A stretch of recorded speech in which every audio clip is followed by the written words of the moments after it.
یہ مسئلہ تو ابھی رہنے دینا. اب جو کچھ پڑھا گیا نا کہ دنیا میں جو مصیبتیں آتی ہیں اور تکلیفیں ہوتی ہیں لوگوں کو، اس سے جو پریشانی ہوتی ہے کہ اللہ تعالیٰ کیوں سب کچھ جانتے بوجھتے لوگوں کو ان مصیبتوں میں ڈالتا ہے. کبھی زلزلے ہیں، کبھی کوئی بیماری طاعون وغیرہ پھیل جاتی ہے، غرق ہو جاتی ہیں آبادیاں. تو اللہ تعالیٰ کا کیا کام اٹکا ہوا ہے ان کے بغیر کہ وہ ایسی مصیبتوں میں لوگوں کو ڈالتا.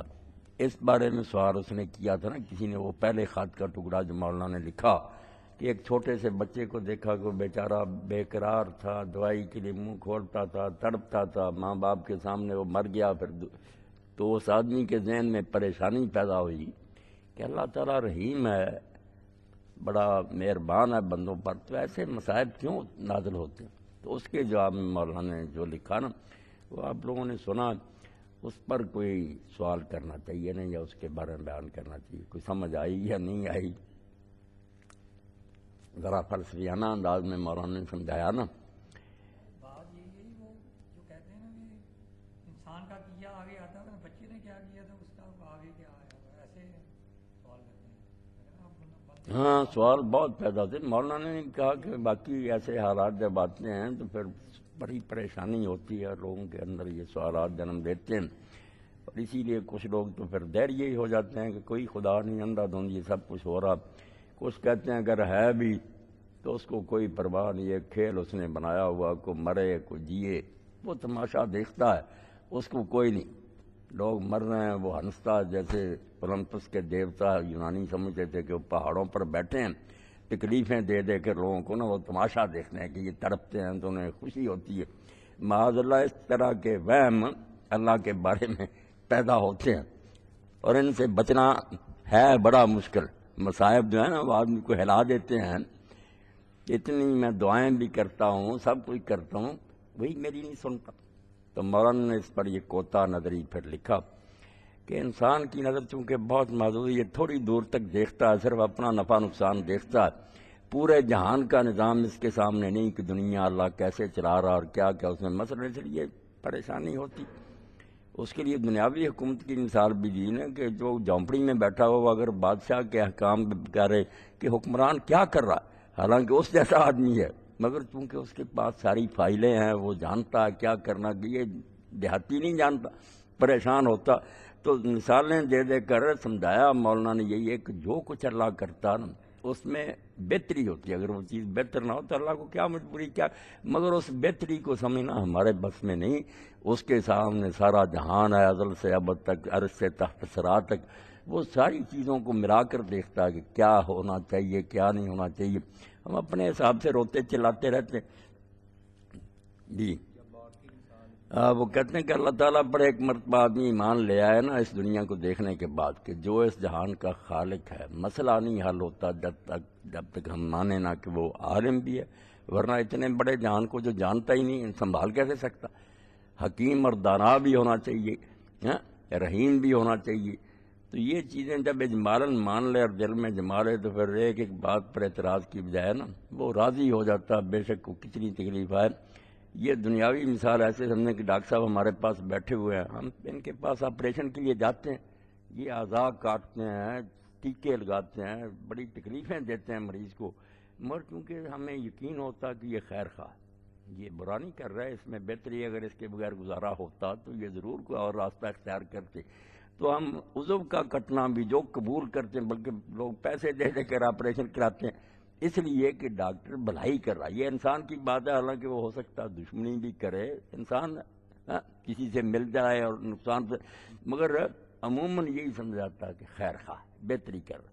تو جب انسان کے بارے میں ہم یہ یقین رکھتے ہوئے راضی رہتے ہیں کہ اگر یہ کاٹ بھی رہا نا تو بہتر کر رہا، ورنہ پورا جسم خراب ہو جاتا. تو اللہ پر اگر ہم یقین کریں کہ جس نے ہم میں تھوڑی تھوڑی یہ عقل پیدا کی ہے مہربانی پہ، وہ آپ کتنا بڑا رحیم اور مہربان ہوگا. جی بالکل کاشف بیٹا، جو آدمی اللہ کو مانتا ہے نا، جو سچ مچ اللہ ہے، اپنانا کو گڑا ہوا کہ اس کے بارے میں اس کا تصور صحیح نہیں، جو واقعی اللہ ہے نا اس کو جو سمجھتا ہے نا، اس کے ذہن میں پھر کوئی اشکال اور شبہ پیدا نہیں ہو سکتا. کیونکہ برائی یا غلط کام یا تو آدمی حاجت کی وجہ سے کرتا ہے، اس کا کوئی کام اٹکا ہوا ہوتا ہے، ضرورت ہوتی ہے اس لیے جھوٹ بولتا ہے، ظلم کرتا ہے، یا محتاج ہوتا ہے کہ اس کی کوئی حاجت جو ہے نا وہ اٹکی ہوئی ہوتی، یا بے بس ہوتا ہے کہ اس کے کنٹرول میں نہیں معاملہ، لاچاری سے ہو گیا، کسی نے زبردستی اسے کرا دیا یا خود بخود ہی ہو گیا، وہ پھر قادر نہیں ہوتا۔ یا تیسری بات ہے کہ وہ علم نہیں رکھتا کہ یہ اچھی بات ہے یہ بری، یا علم ہوتا ہے جو حکیم صاحب نے بڑا حکمت، بہت ہر چیز کو ہم جانتے ہیں مگر وہ جہاں رکھنی چاہیے نہیں رکھا، حکمت الگ چیز ہے۔ علم ہوتا ہے کہ یہ یہاں رکھنی چاہیے مگر نہیں کہ رکھتے، بیوقوف ہوتے ہیں یا لاوبالی اور آوارہ آدمی ہوتے ہیں، اور کبھی اتفاقی یا چیز ٹھیک بھی ہو جاتی ہے، علم نہیں اس سے نہیں ہوئی، اچانک ہوگی۔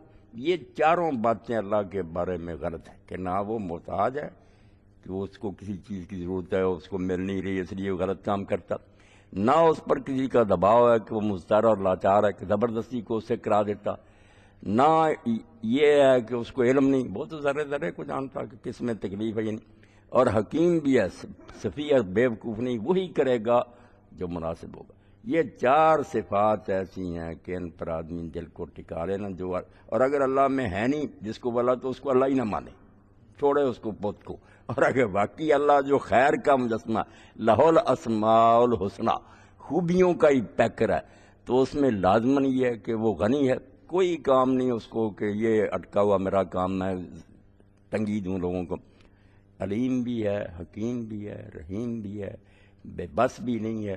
پھر وہ فرشتوں والی بات کر دیتا، وہ چیز پیدا ہو جاتی ہے۔ جب انہوں نے سوال کیا کیوں بنا رہا آدم کو، اللہ نے کہا میں جانتا ہوں تم نہیں جانتے، تو کیسے ادب سے انہوں نے کہا سبحانک لا علم لنا الا ما علمتنا انک انت العلیم الحکیم۔ وہ نمونہ اللہ نے دے دیا کہ ٹھیک ہے سوال پیدا ہوتے ہیں کہ یہ کیوں، مگر طریقہ پھر یہ ہے کہ تم مان لو سبحانک، تو غلط کام نہیں کرتا، تو بے عیب اور پاک۔ ہم اگر اعتراض کرتے ہیں یہ سوال پیدا، لا علم لنا الا ما علمتنا، ہمیں چونکہ پورا علم نہیں ہوتا، زمین و آسمان کے سارے راز ہمارے سامنے نہیں، اس لیے ہم پریشان ہوتے ہیں، جو تو بتایا اس کا پتہ، باقی ہم یقین رکھتے ہیں انک انت العلیم الحکیم۔ انا ہے، پھر کاف ہے، پھر ضمیر جو ہے نا فصل کی انتا دوبارہ لایا، بے شک صرف تو ہی ہے جو العلیم الحکیم، دونوں صفتیں مربوط، ہر وقت ہر شے جانتا ہے، ہر وقت صحیح کام کرتا ہے۔ یہ ایمان فرشتوں والا اللہ نے کہا دل میں بٹھا لو، آرام پاؤ گے، ورنہ قدم قدم پر کہو ڈاکٹر صاحب یہ کیا کر رہے ہیں، یہ کیا کر رہے ہیں، وہ کیا بیوقوف، ہم نے ہمیں یس کیا، ہم جانتے ہیں کہ مریض کے ساتھ کیا ہونا چاہیے، ایک انسان ڈاکٹر، تو اللہ کے بارے میں اعتراض کر۔ یہ فرشتوں کی بات ہے، بہت پیاری بات ہے کہ آدمی یہ مانے کہ تو غلط نہیں کرتا، یہ تو اطمینان۔ ہمارے سوال صرف لا علمی سے پیدا ہوتے ہیں، ورنہ ہمیں پورا یقین ہے کہ صرف تو ہی ہے جو ہر راز کو جانتا ہے اور جو مناسب کام ہوتا ہے وہ کرتا ہے، ورنہ یہ سوچ ساچ کر پریشانیاں نہیں حل ہوتی۔ اور جیسے مولانا نے بھی یہ اشارہ کیا، مولانا امین حسن اسرائی صاحب نے بھی حقیقت آئی میں کہ دنیا میں جو شر ہے وہ خیر کی خدمت کے لیے ہے، اس شر کے بغیر خیر پیدا نہیں ہوتا، وہ خیر شر نہیں اللہ چاہتا، مگر وہ شر اگر سمجھے نا ہے نہیں تو وہ خیر نہیں پیدا ہو سکتا، جو اتنا بڑا خیر ہے، مثلا ابلیس ہی ہے، ابلیس سب سے بڑا شر ہے، مگر ابلیس کو اگر ہم سمجھیں وہ نہ ہوتا تو یہ نیکی کی ساری رونق ہی ختم ہو جاتی۔ نیکی تو نیکی ہے ہی اس لیے کہ مقابلے میں وہ ہے، تو پھر ہم اس کا مقابلہ کرتے ہیں، نیک کراتے ہیں۔ اگر مقابلے میں کوئی پہلوان، بھائی اسی لیے رستم زمان بنتا نا، کسی کو اس نے گرایا، اگر مقابلے میں پہلوان ہی نہ ہوتا یہ رستم زمان کیسے بنتا؟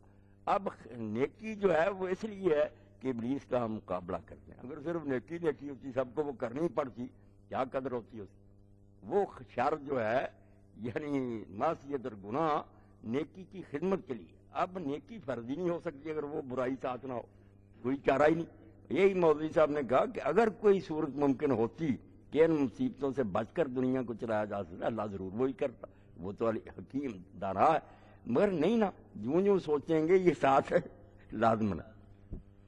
جی